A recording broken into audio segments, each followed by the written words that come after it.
Good morning, Hampton Academy Sharks. Today is Friday, November 18th, 2016. I'm Haley Latour. And I'm Brittany LaValle. Today is a blue day or a bee day. The best way to spread holiday cheer is singing loud for all to hear. The first practice for the Hampton Holiday Parade is today after school in Mrs. Reno's room until 3:30. There is no late bus available, so please arrange for your own transportation home. If you cannot attend the practice but would like to sing with us, please see Mrs. Reno. There will be a Snowball Dance on December 2nd from 7 to 9. Tickets will be on sale on November 30th, December 1st, and December 2nd at school and lunches. Thank you to everyone who visited the Scholastic Book Fair last week. 150 books were sold. Profits from the fair will be allowed and purchased from the 40 books from the library. The winners for the raffle were Mia Dye, Jackson Crane, and Mrs. Bullard. Congratulations. There's a club that meets on Thursday that you might not know about. It's a tech club where participants help fix broken Chromebooks and other equipment. If you are interested, see Noah Borisa in the office behind the stage in the dining hall for more information. The 7th grade team will be holding a fundraiser night at Flatbread Pizza Company on December 13th from 5 p.m. to 9 p.m. The 7th grade class will get a percentage of the sales from each flatbread purchase. As an added bonus, Mr. Sliga and members of his band will be playing music throughout the event. This is the same night as the band and chorus concert, but takeout flatbreads count into our total, and there is time to stop by both before and after the concerts. The book marathon is underway, and students are beginning to cross the finish line. Congratulations to Ryan McOsker, Emily Curry, and Avinash Arthuri. All three have completed a full marathon this week. It's not too late to sign up if you are still interested. You can sign up through next Tuesday on the library LibGuide under Books and Reading. We picked up a ton of box tops this week. Have you sent yours in? Box tops for this month drawing are due by Tuesday, November 29th. Thanksgiving break is a great time to go through your pantries and find more box tops. Last week, Hampton Academy observed Veterans Day by inviting several veterans in to speak about their lives and their time in the military. In the classrooms, they shared how they got into the military, what they did to prepare, where they served, and many experiences that they remembered. Students learned some history and became more aware of what it means to be a veteran. We even got to Skype with a veteran currently serving overseas. Sam got to spend some time talking with Miss Carmody about her time served. Take a look.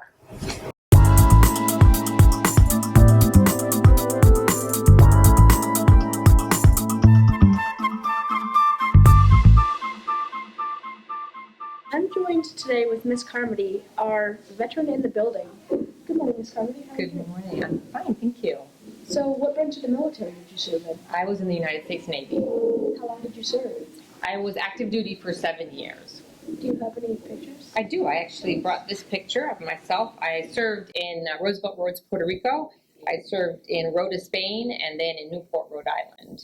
Do you have any stories that you would like to share with us? Well, I graduated college and I went right to officer candidate school in Newport, and from there I got commissioned, and they put me in telecommunications. So radio and satellite communications is what we did at all of my duty stations. So I was immediately at age 21 put in charge of 35 people, a few civilians, and the rest were military people. And so it was exciting. I learned a lot, both management and working with classified documents, working with encryption, and working with all the communication gear in the Navy. So it was a great time. I myself did not experience any wartime. I did not go into battle or anything like that, but I served by being in communications and helping with those operations. Thank you, Ms. Carmody. You're welcome. Thank you for serving. Oh, my pleasure.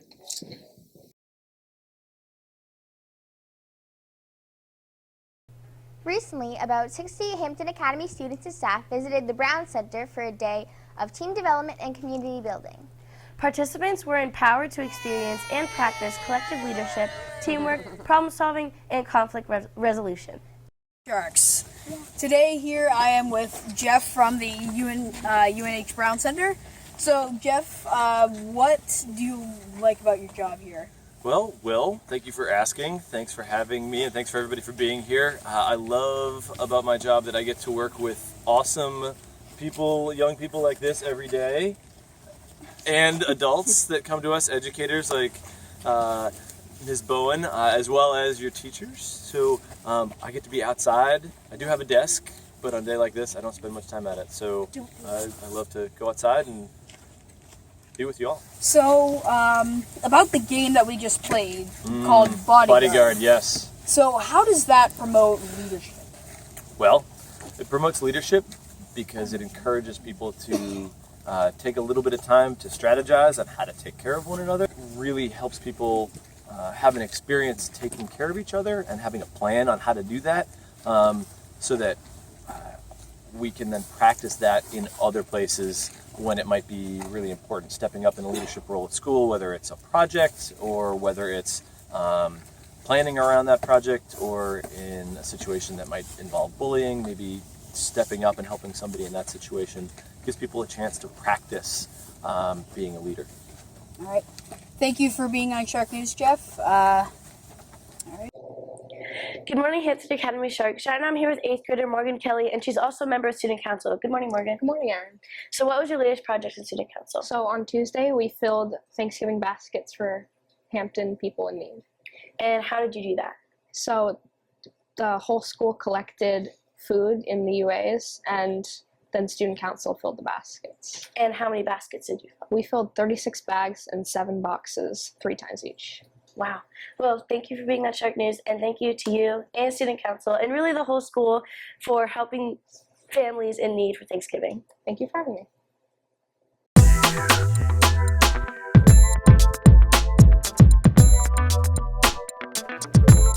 Good morning, Hampton Academy Sharks. I'm here with Mrs. Murphy, and she's the superintendent of Hampton Schools, and we're here today to talk about the Hampton Academy renovation project. So good morning. Good morning, Tyler. So just for starters, tell us how far back these efforts go to create a renovation for Hampton Academy. That's a great question, Tyler. When I came to Hampton in 2011, one of the charges that the school board gave me was to take a look at Hampton Academy and the renovation. So I began to do some research, and I discovered that there were plans, there were studies conducted in 1990s. So this has been ongoing since then to bring Hampton Academy up to grade. So you would say we're probably long overdue for a renovation here in Hampton Academy? We are very long overdue, and in addition to the program issues that we have, other concerns are around the infrastructure of the school. And when I talk about the infrastructure, I'm talking about the air quality and the fact that there is no exchange of fresh air in all of our classrooms, because when this building was built in 1939, they didn't have that in the construction of the project.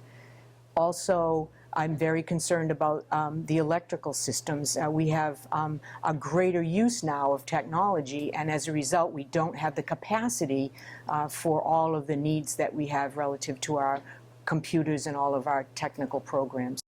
Well, thank you so much for joining us today. Thanks, it was great to be with you. Thank you.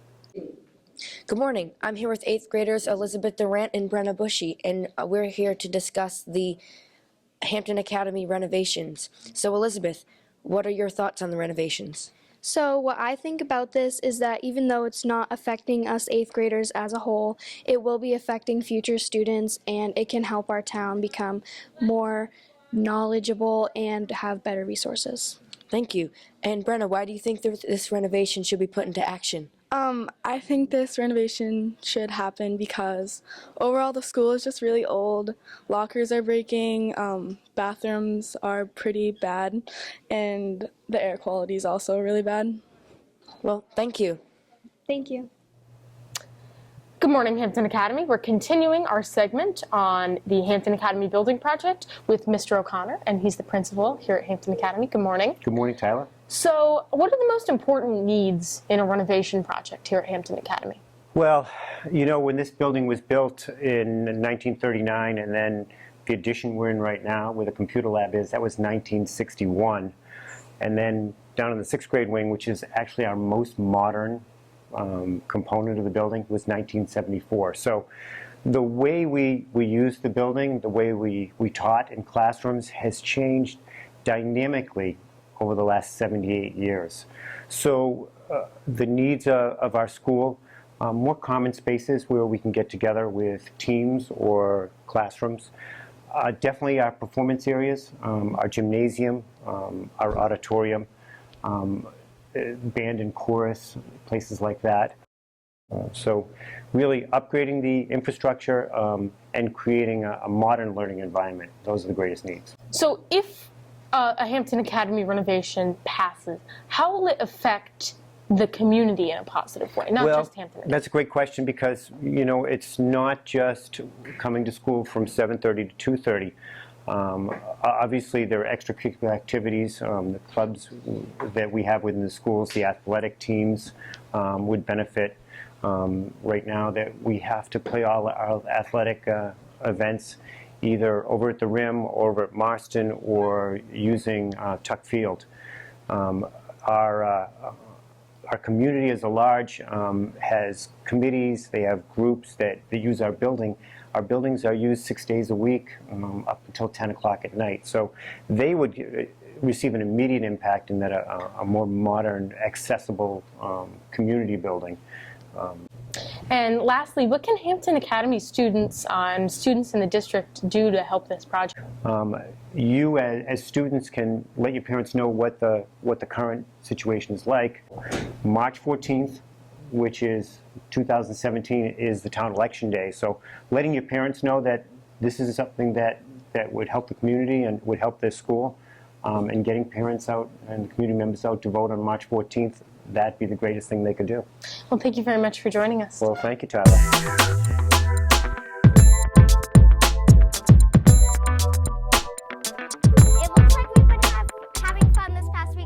Weather photos. And for our first one with 15 likes, we have a cloudy day from a member of our Shark News team, Clay Rogers. Thank you, Clay. With 27 likes, a fall sunset from Jacob Sacalaria. Thank you, Jacob. With 27 likes, golfing at Breakfast Toe from Lori DeFore. Thank you, Lori. With 30 likes, we have the Queechee Gorge in Hartford, Vermont from Jake Chalfie. Thank you, Jake. With 13 likes, a red tree from Amelia Zoller. Thank you, Amelia. And we have a lot of supermoon pictures. This one's from Mr. Judson. Thank you. From Mrs. Hanson. Thank you, Mrs. Hanson. This one's from Mrs. Hagerstrom. Thank you. This one's from Max Delaney. Thank you, Max. And here is Tyler for your forecast. Thank you, Bailey, for those great weather photos. Taking a look at your weather forecast today. We're going to start with our day planner. 8 a.m. this morning, just a few minutes from right now. You're seeing 44 degrees and sun and dry throughout the day. So you're seeing sunny and dry day. Very nice day today. It's going to be a little bit on the chilly side, though. We're seeing around noon, it's going to get up to 57, and I predict that's going to be around as high as we get today. Drops back down to 55 at 4 o'clock. And keep in mind, sunset's now around 5 o'clock, so the temperature starts to dip down a lot faster. And taking a look at your 5-day forecast, on Friday, or today, we're seeing 60 degrees. Saturday, we're seeing 54 degrees. Sunday, we move in with the rain, but it looks like Monday and Tuesday is dry. That's your weather. I'm Tyler Hughes. Thanksgiving is next week. We at Shark News thought we'd ask some Hampton Academy students what they're thankful for. Here's what they said. I'm thankful for my family because they make me happy and they've made me who I am today. I'm thankful for my friends because they make me smile and laugh every day and they always cheer me up. We're thankful for a healthy lifestyle. I'm thankful for football because it brings my family together and it's a fun sport to do. And I'm thankful for my family because they've always been there for me. I'm thankful for food. And I'm thankful for my dog. I'm thankful for the people who supported me in rough times. I'm thankful for the proper schooling that we can have because some kids don't have that. I'm thankful for the food that's put on my plate every day. I'm thankful for the brave men and women who risk their lives to protect us so we can have a food, and be happy. I'm thankful for the shelter we have. And remember, before you speak, text, or email, ask yourself, is it kind, is it true, and is it necessary? And remember the Academy ways. Manage yourself, act responsibly, and respect yourself and others. Go out there and make it a great day.